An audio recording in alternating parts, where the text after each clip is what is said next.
Hello student, स्वागत है आपके अपने चैनल नेक्स्ट क्लासेस पर। आज मैं आपको डिजाइन फेल्योर का एक क्वेश्चन कराने जा रहा हूं जो बहुत ही इम्पोर्टेंट है और आप देखेंगे तो बहुत ही आपको अच्छा लगेगा। तो चलिए देर ना करते हुए इस क्वेश्चन को शुरू करे जाए और देखा जाए इस क्वेश्चन में क्या क्या दे रखा है। क्वेश्चन आपके बोर्ड पर है, बोल रहा है कि a shaft as shown in figure 5.17, यानी कि आपको एक फिगर दिखाई गई है। Is subjected to a bending load of 3 kilo newton, pure torque of 1000 Newton meter and an axial pulling force of 15 kilo Newton.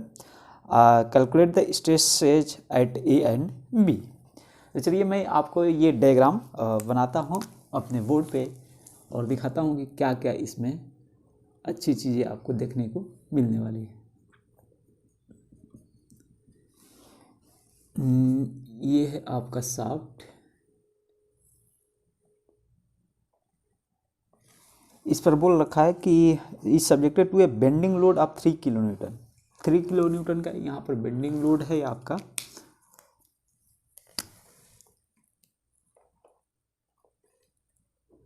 ये है आपका 3 किलो न्यूटन का बेंडिंग लोड है और एक्सियल पुल जो है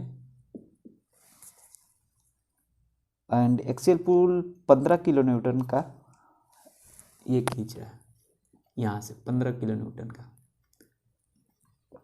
एंड इसका टॉर्क जो है, ये रोटेशन जो है कुछ इस तरह से है और ये 1000 न्यूटन इंटू मीटर है और इसकी लेंथ जो है 250 mm है। इसकी लेंथ क्या है? 250 mm। अब देखिए ये है आपका point A and point B. तो ये आपको बहुत सारी चीज़ें आपको पता लग गई होगी कि भाई जो इस पर एक्सेल जो लोड है आपके 3 किलो न्यूटन का है और ये 15 किलो न्यूटन का एक्सेल पुल है, खींचा जा रहा है इस शाफ्ट को एंड 1000 न्यूटन इंटू मीटर इसका टार्क है और इसकी लेंथ जो है शाफ्ट की 250 mm है। तो क्वेश्चन में क्या क्या पहले दे रखा है वो सारी चीज़ें एक जगह हम लोग नोट कर लेते हैं, ठीक है। तो क्वेश्चन में दे रखा है गिवन W यानी कि एक्सियल ये वेट, ठीक है ना, जो लगाया गया है शाफ्ट पे। तो W equal to 3 kilo newton, ठीक है। 3 किलो न्यूटन का दे रखा है, इसको हम क्या कर सकते हैं, चेंज कर सकते हैं न्यूटन में। तो यानी कि 3000 न्यूटन 1000 से मल्टीप्लाई कर दो। अब देखिए इसमें दे रखा है 15 किलो न्यूटन का एक्सियल पुल दे रखा है और टार्सन दे रखा है 1000 न्यूटन इंटू मीटर। तो T आप नोट कर लीजिए 1000 न्यूटन इंटू मीटर। तो 1000 हो गया, न्यूटन है इंटू मीटर। मीटर को mm में चेंज करने के लिए क्या करते हैं, 10⁻³ से 1000 से मल्टीप्लाइड कर देते हैं। तो ये क्या हो जाएगा 10⁻³ से, तो ये हो जाएगा न्यूटन इंटू mm। ये क्या हो जाएगा, यानी कि 10⁻6 न्यूटन इंटू mm। क्यों? क्योंकि ये है 10⁻³ और 10⁻³ दोनों को ऐड कर दिया जाता है, 10⁻6 न्यूटन इंटू mm हो गया। ये हो गया आपका टॉर्सन। अब क्या दे रखा है इसमें, ये है आपका एक्सियल पुल 15 किलो न्यूटन का, ठीक है भाई, 15 किलो न्यूटन का। तो इसकी लेंथ जो दे रखी है, लेंथ दे रखी है 250 mm और इसकी डाया जो दे रखी है, डाया ये है 50 mm का, ठीक है। तो डाया जो है 50 mm का है। तो हमें सबसे पहले करना क्या है इसमें, ये क्योंकि एक्सियल पुलिंग फोर्स है यहाँ पर 15 किलो न्यूटन का, तो हमें इसकी क्रॉस सेक्शनल एरिया यानी कि शाफ्ट की क्रॉस सेक्शनल एरिया हमें फाइंड करनी पड़ेगी। तो क्रॉस सेक्शनल एरिया पहले फाइंड कर लेते हैं, किसकी, शाफ्ट की। तो cross sectional area of the shaft, देखिए कितनी आसानी से ये क्वेश्चन सॉल्व होगा। Cross sectional area of the shaft A equal to क्या हो जाएगा, π/4 d²। डी की वैल्यू रख देंगे आप, डी की वैल्यू क्या रखेंगे 50 mm, यानी कि π/4 इंटू 50 का स्क्वायर। डायरेक्ट सिंप्लाई क्या हो जाएगा, ये जो वैल्यू आएगा मैं लिख दे रहा हूँ, आप लोग करिएगा, कैलकुलेटर का यूज कर सकते हैं और आप एग्ज़ाम में कैलकुलेटर ले जा सकते हैं। ठीक है, तो ये आ जाएगा 1964 यानी कि 1964 mm का स्क्वायर। ये सारी चीज़ें हल करने के बाद, सॉल्यूशन करने के बाद आ जाएगा। अब देखिए, अब हमें क्या ज़रूरत पड़ेगी भाई, टेंसाइल स्ट्रेस इस पर कितना डेवलप हो रहा है ये भी हमें ज़रूरत पड़ेगी। तो क्योंकि ये पुलिंग फोर्स खींचा जा रहा है, टेंसाइल स्ट्रेस तो आएगी ना भाई। तो क्या लिखेंगे, तो tensile stress due to axial pulling force, तो tensile stress due to axial pulling force. ठीक है, axial pulling force at point A, यानी कि ए पर अलग लगेगा फोर्स और बी पर अलग लगेगा। क्यों? क्योंकि 15 किलोमीटर का ये और 3 किलोमीटर का ये बेंड करने की कोशिश करेगा भाई शाफ्ट को, और ये टॉर्क भी लग रहा है, तो इस पर क्या होगा कंप्रेसिव और इस पर क्या होगा टेंसाइल। ये खींच रहा है तो ये, और इस तरह ये घूम रहा है तो ये हो जाएगा कंप्रेसिव का और ये होगा टेंसाइल का। बाद में मैं बताऊंगा कि ये क्यों हो रहा है। तो pulling force at point A and B, तो पॉइंट ए पर पहले हम निकालेंगे सिग्मा नॉट, यानी कि एफ नॉट,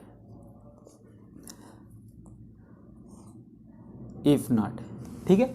तो एफ नॉट निकालेंगे तो क्या हो जाएगा, ये पी बाई ए होगा। ठीक है, अरे भैया F equal to P by A होता है, तो पुलिंग फोर्स क्या है अपना 15 × 10⁻³ और अपान में ए क्या है 1964, ठीक है, mm²। तो इसको सॉल्व करने के बाद क्या हो जाएगा, आता है इसका 7.64 न्यूटन पर mm²। इसको लिख सकते हैं 7.64 मेगा पास्कल, 7.64 मेगा पास्कल। अब ये कैसे आया भैया मेगा पास्कल, सीधे सीधे आप लिख दो भाई, जब न्यूटन पर mm² है ना, इसको हम मेगा पास्कल में भी मेगा पास्कल डायरेक्ट लिख देते हैं। कैसे भैया, ये न्यूटन पर mm² है, थोड़ा सा ये यूनिट चेंज करने की कुछ मैं सिखाता हूँ आपको। न्यूटन पर mm² यानी कि ये है 7.64 न्यूटन पर mm², ठीक है। मेगा पास्कल कैसे आता है भाई, यानी कि 10⁶ न्यूटन पर मेगा पास्कल का मतलब क्या होता है, MPa का मतलब क्या होता है न्यूटन इंटू न्यूटन, ये क्या है, हाँ न्यूटन पर मीटर स्क्वायर होता है, ठीक। और ये क्या हो जाएगा 10⁶ है, मेगा है तो 10⁶ हो जाएगा। अरे भाई है ना 1 मेगा न्यूटन बराबर 10⁶ न्यूटन, तो 10⁶ हो गया, तो ये इतना आना चाहिए। देखिए भैया कैसे आएगा, न्यूटन पर mm², इसको मैं हटा दूँ, चलिए न्यूटन पर mm² को लाना है इस रूप में। तो mm को मीटर में चेंज करने के लिए क्या करते हैं 10⁻³ से डिवाइड करते हैं, तो नीचे में हम 10⁻³ से डिवाइड करेंगे, ये क्या होगा ऊपर जाएगा, और ये स्क्वायर है mm को मीटर में चेंज करने के लिए 10⁻³ से डिवाइड करेंगे, और ये इसका स्क्वायर है तो इसका भी स्क्वायर होगा, ठीक है। अब हम जानते हैं कि स्क्वायर का स्क्वायर हो तो वो क्या होता है, घात जो होता है मल्टीपल हो जाता है, तो क्या हो जाएगा न्यूटन। अब देखो ये हमने डिवाइड किया तो ये क्या होगा मीटर में चेंज हो जाएगा, मीटर स्क्वायर में चेंज हो जाएगा। अब देखिए अब ये क्या होगा न्यूटन, अब ये क्या होगा ऊपर जाएगा यानी कि 10⁶ हो जाएगा, और ये क्या हो जाएगा मीटर स्क्वायर में हो जाएगा। बातें समझ आ रही है, ठीक है। देखो न्यूटन पर mm², इसको लिखेंगे न्यूटन पर मीटर स्क्वायर अपान 10⁻³ का स्क्वायर, यानी कि ये हो जाएगा ऊपर यानी कि 10⁶ अपान मीटर स्क्वायर, ये चीज़ आएगी। और न्यूटन पर मीटर स्क्वायर यानी कि 10⁶ न्यूटन पर मीटर स्क्वायर को हम लिख देते हैं मेगा पास्कल, ठीक है। तो आप यूनिट की जानकारी ले लिए, ठीक है। तो ये सारी चीज़ें ध्यान से देखा करिए और आराम से समझा करिए, क्योंकि एक क्वेश्चन समझेंगे सारे क्वेश्चन कर ले जाएंगे, कुछ क्वेश्चन में है नहीं, ठीक है। तो सिग्मा नॉट हमने निकाल लिया, ठीक है। तो बेंडिंग मोमेंट हम निकालेंगे, ठीक है ना, पॉइंट्स ए एंड बी पर बेंडिंग मोमेंट निकालेंगे। चलिए निकालते हैं। तो bending moment at point A and B. Bending moment कैसे निकालेंगे? बेंडिंग मोमेंट मैक्सिमम कहाँ होगा? मैक्सिमम हम यूज करते हैं बेंडिंग मोमेंट। तो बेंडिंग मोमेंट मैक्सिमम कहाँ होगा भैया? हम जानते हैं कि जब इसका बेंडिंग मोमेंट जब मॉस में जब आप लोग मॉस पढ़े होंगे तो इसका बेंडिंग मोमेंट कुछ इस तरीके से बन रहा था, इस तरीके से bending moment diagram BMD, SFD BMD आप बनाए होंगे डायग्राम वगैरह। तो ये जो है बेंडिंग मोमेंट का डायग्राम कुछ इस तरीके से बन रहा होगा। यहाँ पर क्या होगा? बेंडिंग मोमेंट 0 और यहाँ पर सबसे ज़्यादा होता था, ठीक है। और इसी तरह इसका सिर्फ SFD डायग्राम कुछ अलग तरीके से बनता था, ठीक है। तो bending moment at point A and B, तो यहाँ पर बेंडिंग मोमेंट मैक्सिमम होगा ए एंड बी पे। तो क्या होगा? मैक्सिमम बेंडिंग मोमेंट जो हम निकालेंगे W इंटू एक्स करके, ठीक है, ठीक है। तो W इंटू एक्स, W क्या है? 3 किलो न्यूटन का है, 3, और x क्या है? 250 mm, यही तो है लेंथ 250 mm। तो ये क्या हो जाएगा? 250 mm, और 3 किलो न्यूटन है ना, इसको न्यूटन में हमने चेंज किया था 3000। तो हम ऐसे लिख सकते हैं 3 इंटू 10⁻³ और इंटू एक्स की वैल्यू है 250 mm, यानी कि ये आ जाता है आपका सॉल्व करने पर ये आ जाता है 750 इंटू 10⁻, कितना आ रहा है? 3 न्यूटन इंटू mm। ये सारी चीज़ें आपको समझ में आएगी। अब देखिए आगे में हम लोग नोट करेंगे और इसको मैं मिटाऊंगा। तो सेक्शन मॉडुलस आप जानते होंगे, section modulus Z equal to क्या होता है? I/Y, ठीक है। तो सेक्शन मॉडुलस अब निकालेंगे शाफ्ट के लिए, और इसके बाद देखिए क्या करते हैं हम लोग, ठीक है। नोट कर लिए, मिटाऊँ इसे? चलिए मैं इसे मिटाता हूँ और बाकी चीज़ें आगे मैं कराता हूँ, ठीक है। इसको मैं मिटा रहा हूँ।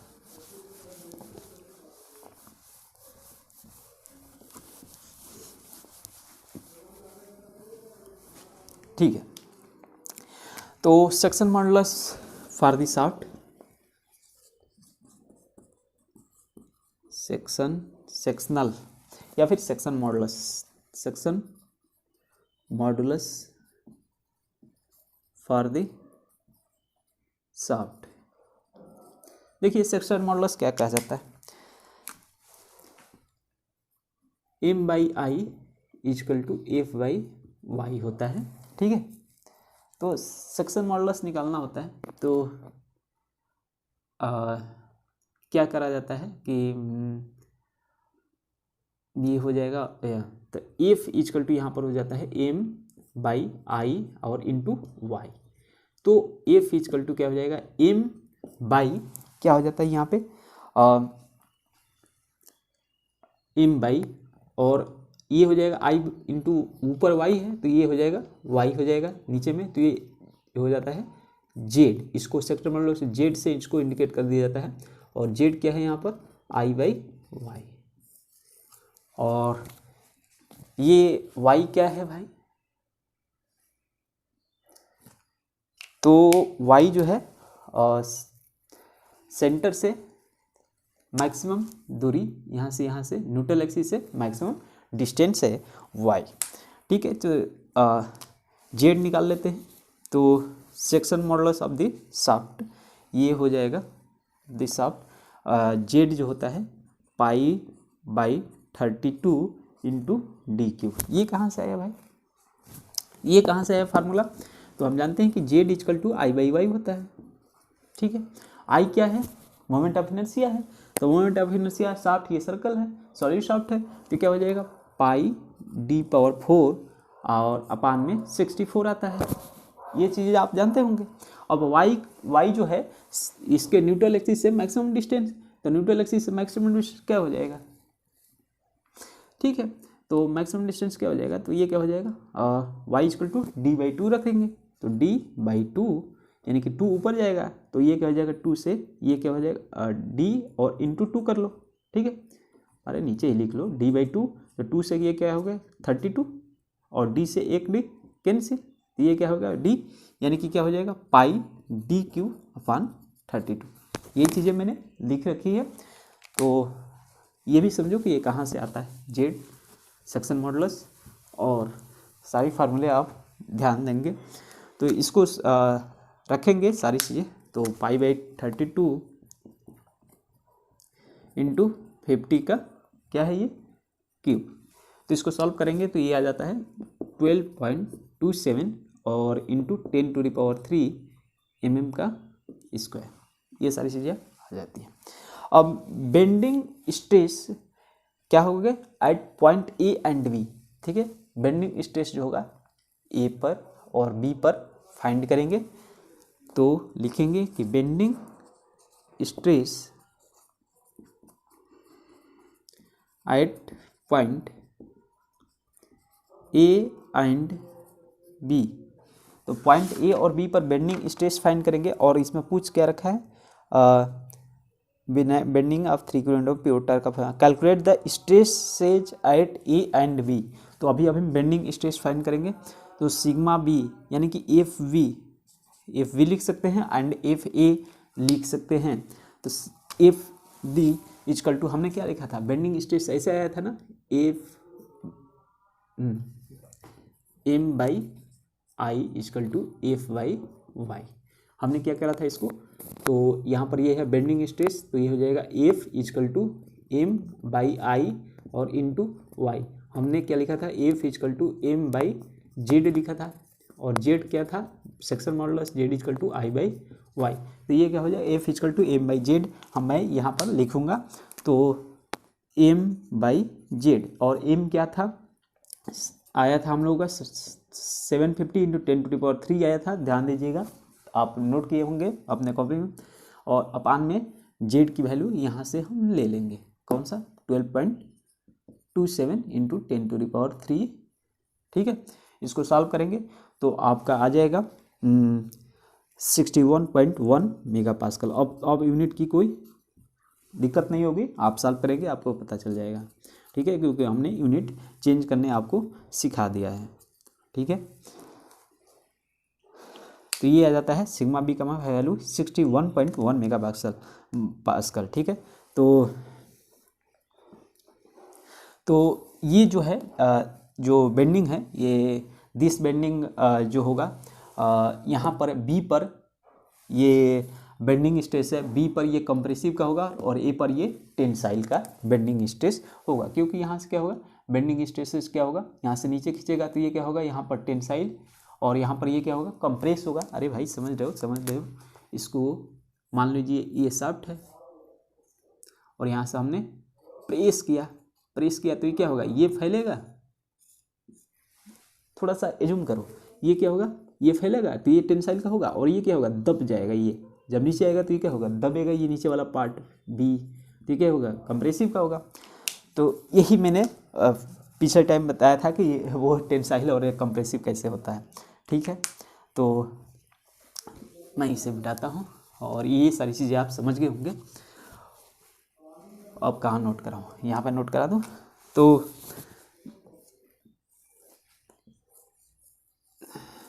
इसके बाद में नोट करेंगे कि दिस बेंडिंग स्ट्रेस, कौन सा दिस, यानी कि ये, तो दिस बेंडिंग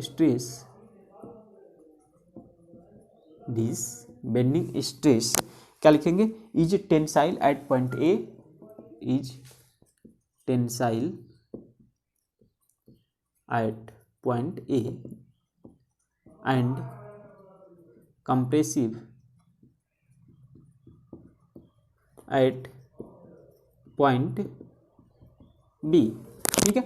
तो टेंसाइल होगा और कंप्रेसिव होगा, तो resultant tensile stress at point A पर निकाल लेंगे। तो resultant tensile stress at point A, ठीक है।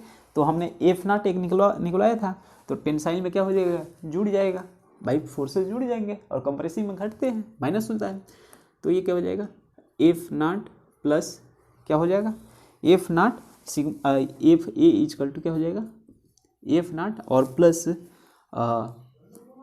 नॉट ए पर है ना, एफ नॉट अब प्लस ये क्या हो जाएगा, एफ वी।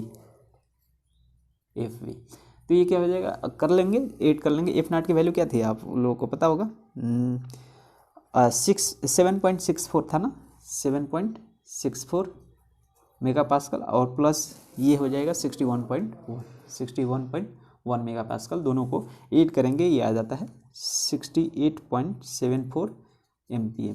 इसी तरह टेंसाइल स्ट्रेस एट पॉइंट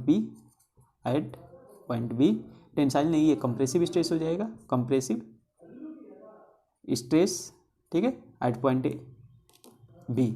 तो ये क्या हो जाएगा, एफ कैपिटल बी से इंडिकेट कर दिया हमने, और ये क्या हो जाएगा, एफ जो बड़ा होगा उसमें से घटाएंगे यार, तो क्या हो जाएगा, F B minus F naught. इसको सॉल्व करेंगे आप, तो यहाँ पर माइनस कर देंगे, 61.1 माइनस 7.64, ये आ जाता है 53.46 MPa, ठीक है, मेगा पास्कल आ जाता है। तो ये सारी चीज़ें आप समझ गए होंगे। अब चलिए आगे मैं इसको सॉल्व करवाता हूँ कि शियर स्ट्रेस कैसे जनरेट होगा, और इसके बाद अब आएगा स्ट्रेस एट पॉइंट ए। अभी सवाल सॉल्व नहीं हुआ, सवाल अभी नॉर्मली सॉल्व हुआ, ठीक है। तो मैं इसे मिटाता हूँ और नेक्स्ट मैं आगे बढ़ता हूँ इसको, ठीक है।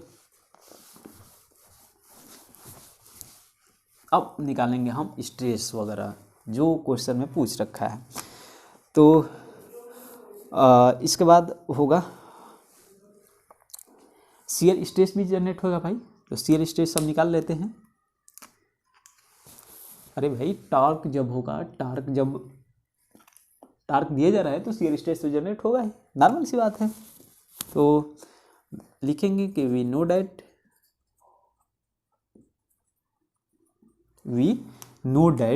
क्या लिखेंगे, द शियर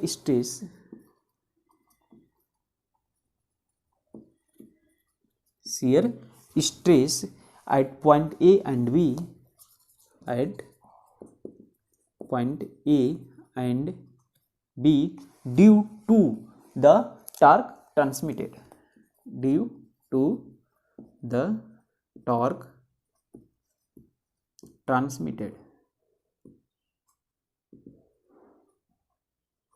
जब टार्क ट्रांसमिट होगा तो भाई नॉर्मल सी बात है, शियर फोर्स जनरेट होगा। तो shear force Q equal to क्या हो जाएगा, 16T अपन पाई डी क्यू। अब ये कहाँ से आया, ये कहाँ से लिख दिया भैया, तो ये भी देख लो भैया, P by J equal to क्या होता है, Q by R equal to G theta by L. तो हमने ये इक्वेशन लिया, आप लोगों ने मॉस में पढ़ रखा होगा। तो ये क्या होगा, जे है जो पोलर मोमेंट ऑफ इनर्शिया है, और आर जो है न्यूट्रल एक्सिस से मैक्सिमम डिस्टेंस। तो क्यू जो हो जाएगा यहाँ से क्या हो जाएगा, टी इंटू आर बाई जी हो जाएगा। तो क्या हो जाएगा, इक्वल टू क्या हो जाएगा, टी को टी हमने रखने दिया, और आर को लिखेंगे d/2, और जे को लिखेंगे पाई d⁴ अपान 32, क्योंकि ये पोलर मोमेंट इनर्शिया है। तो पाई d⁴ अपान 32, ठीक है। तो इसको सॉल्व करेंगे तो ये सारी चीज़ें आ जाएगी, ठीक है। तो 16T अपन पाई डी क्यू, तो इसको सॉल्व करेंगे तो 16 into 10 to the power, T का वैल्यू है 10⁶ है, 10⁶ वगैरह डालेंगे, अपान में पाई इंटू ये डी क्यू यानी कि 50 का क्यूब। इसको सॉल्व वगैरह करेंगे, ये आ जाता है आपका, सॉल्व करिएगा 40.74 न्यूटन पर mm²। इसको हम 40.74 मेगा पास्कल भी लिख सकते हैं, मैंने बताया था आपको यूनिट वगैरह, ठीक है। अब निकालेंगे स्ट्रेसेज एट पॉइंट ए। अब आएगा क्वेश्चन का आंसर, ठीक है। तो मैं इसे मिटाऊं, चलिए मैं इसे टोटली मिटा देता हूं, और आप लोग कॉपी पर नोट कर किए होंगे। तो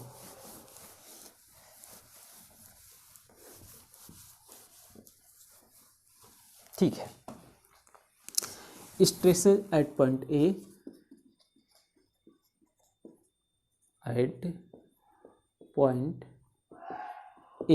स्ट्रेसेस एट पॉइंट ए। तो अब यहाँ पर सवाल है, फार्मूले आएंगे कहाँ से, तो कॉम्प्लेक्स स्ट्रेसेस हमने पढ़ाया था, अगर आपने याद नहीं किए होंगे तो कैसे आएंगे आपको समझ में। तो we know that maximum principal stress, maximum principal stress कितना होता है, एट पॉइंट ए लिख ले पहले, एट पॉइंट ए। तो maximum principal stress at point A यानी कि इफ मैक्सिमम इक्वल टू क्या हो जाएगा, इफ ए बाई क्या हो जाएगा 2 प्लस 1/2 अंडर रूट में एफ ए का whole square plus 4q square. अगर आपने फार्मूला नहीं याद किया होगा तो ये कैसे आ रहा होगा, अब मैं क्या बताऊँ आपको, ठीक है। अगर आपने ये सारी चीज़ें नहीं देखी है, कॉम्प्लेक्स स्ट्रेस का जो हमने लेक्चर पढ़ाया है, तो उस लेक्चर को पहले देखें तो ये सारी चीज़ें आपको समझ में आई। अब जो भी देखे हो भाई उसका नोट्स बनाए, ज़रूर नोट्स बनाए, ठीक है। तो यहाँ से सारी चीज़ें डाल के देखेंगे तो ये जो हो जाएगा, एफ ए का वैल्यू आया था 68.74 और अपान 2 प्लस 1/2 अंडर रूट में एफ ए यानी कि 68.74 का स्क्वायर प्लस 4, क्यू का वैल्यू क्या था, क्यू का वैल्यू था 14.74, 4 × 14.74 का स्क्वायर। इसको सॉल्व करेंगे तो ये आ जाता है आपका, ये तो वैल्यू आ जाएगा 34.37 और इसकी वैल्यू आ जाएगी, ये सॉल्व करेंगे तो ये हो जाता है 53.3, ये टोटल आ जाता है 87.67 मेगा पास्कल। ये किसका है, एमपी है, ये क्या है टेंसाइल का, ठीक है। और इसी तरह मैक्सिमम प्रिंसिपल स्ट्रेस एट, अब ये हो गया आपका मैक्सिमम, अब ये हो जाएगा आपका मिनिमम प्रिंसिपल स्ट्रेस। यहाँ पर ओनली वन माइनस कर देते हैं, तो यहाँ पर माइनस कर देते हैं यानी कि क्या होगा, यहाँ पर माइनस होगा माइनस, यानी कि डेट सिंप्लाई यही रखेंगे तो 34.37 और माइनस, चलो यार फार्मूला लिखवा देता हूँ, F A by 2 minus 1/2 under root में एफ ए का स्क्वायर प्लस 4q स्क्वायर। इसको सॉल्व करेंगे तो सिर्फ यहाँ पर माइनस होगा, तो यानी कि 34.37 माइनस 53.3 इक्वल टू इसका वैल्यू जो आएगा आपका, ये आप देख लेंगे तो माइनस 18.93, माइनस में 18.93, माइनस क्या दर्शाता है कि ये भाई कंप्रेसिव स्ट्रेस है, तो कंप्रेसिव का है तो 18.93 ये हो गया आपका कंप्रेसिव का, ठीक है 18.93। And shear stress at point A, shear stress आप निकाल लेंगे तो इसको मैं मिटाऊँ, चलिए मैं इसे मिटाता हूँ, अब निकालेंगे शियर स्ट्रेस। तो shear stress at point A निकाल लेंगे आसानी से, shear stress at point A, तो shear stress at point A और वो भी मैक्सिमम होगा, मैक्सिमम शियर स्ट्रेस होगा, तो क्या लिखेंगे हम, फार्मूला इसका जो होता है Q max equal to 1/2 under root में एफ ए का स्क्वायर प्लस 4q स्क्वायर, ठीक है। मैक्सिमम शियर स्ट्रेस का ये फार्मूले हमने लिखवा रखा है, तो क्यू मैक्स ये हो जाएगा, यानी कि 1/2 एफ ए यानी कि 68.74 का स्क्वायर प्लस 4q यानी कि एफ ए की वैल्यू ये थी 68.1 प्लस 4 यानी कि क्यू की वैल्यू थी 40.74 का स्क्वायर। इसको सॉल्व करेंगे तो ये आ जाता है आपका 53.3 मेगा पास्कल, ठीक है। अब इसी तरह स्ट्रेसेज एट पॉइंट बी पर निकालेंगे, यानी कि सिग्मा बी मैक्सिमम और सिग्मा बी मिनिमम, ठीक है। और इसके बाद हम निकालेंगे मैक्सिमम शियर स्ट्रेस भी निकालेंगे एट पॉइंट बी। तो स्ट्रेसेज एट पॉइंट ए पर आप नोट कर लेंगे और इसी तरह सेम टू सेम निकालेंगे एट पॉइंट बी। स्ट्रेसेज जो है सिग्मा यानी कि एफ बी मैक्स कितना आ रहा है, इसमें आ रहा है एफ बी मैक्स जो आ रहा है 75.46 मेगा पास्कल MPa ये हो जाएगा आपका कंप्रेसिव का, ठीक है। और ये कंप्रेसिव का क्यों हो रहा है भाई, नीचे है पॉइंट बी पे, ये नेगेटिव नहीं है, इसका मतलब नहीं ये टेंसाइल नहीं है, कंप्रेसिव का है, ध्यान रखिएगा। और ये सिग्मा बी जो FV मिनिमम आ रहा है, इसकी जो वैल्यू आ रही है 22 MPa, ये भी है क्या, टेंसाइल की। ध्यान रखिएगा, जिसमें FV जो है मैक्सिमम होगा stresses at point T, FV जो मैक्सिमम होगा वो कंप्रेसिव का होगा, क्योंकि यहाँ पर है कंप्रेसिव, ठीक है। तो जब जो मिनिमम होगा वो टेंसाइल होगा और जो मैक्सिमम होगा वो कंप्रेसिव होगा, क्योंकि यहाँ पर पहले से ही कंप्रेसिव लगा हुआ है, यही ध्यान देने वाली बात है, ठीक है। तो कंप्रेसिव यहाँ पर हो गया और ये हो गया टेंसाइल, क्योंकि ये FB मिनिमम है तो ये टेंसाइल का, और FB मैक्सिमम यानी कि कंप्रेसिव का, ठीक है। और टाउ यानी कि ये शियर स्ट्रेस मैक्सिमम जो होगा, ये इसका वैल्यू आ रहा है 48.73 मेगा पास्कल। आगे मैं सॉल्व नहीं करा सकता, ये ही सॉल्व करना था, तो ये सारी चीज़ें नहीं सॉल्व कर रहा हूँ क्योंकि वीडियो बड़ी हो जा रही है और एक क्वेश्चन को सॉल्व करने में इतना टाइम लग रहा है। बट मैं आपको सारी चीज़ें समझा रहा हूँ, इसलिए इतना टाइम लग रहा है। इसको सॉल्व करने में 10 मिनट मैक्सिमम लग सकता है। मैंने बोला था कि डिजाइन फ्लोर चैप्टर का मैं न्यूमेरिकल लेकर आता रहूँगा, तो ये रहा आपका डिजाइन फ्लोर का न्यूमेरिकल। और बस इस लेक्चर में इतना ही। आप न्यूमेरिकल अच्छे से सॉल्व कीजिएगा डिजाइन फ्लोर का, और उसमें आपको एक भी गड़बड़ी नहीं मिलेगी अगर आप अच्छे से शियर स्ट्रेस यानी कॉम्प्लेक्स स्ट्रेस का लेक्चर देखा होंगे तो, ठीक है। तो आज के लिए बस इतना ही। आगे आपको पता है कि करना क्या है। अगर आपको ये वीडियो अच्छी लगी तो कृपया वीडियो को लाइक करें, अपने दोस्तों के साथ शेयर करें और चैनल को सब्सक्राइब जरूर करें। मिलते हैं नेक्स्ट वीडियो में, तब तक के लिए धन्यवाद। जय हिंद।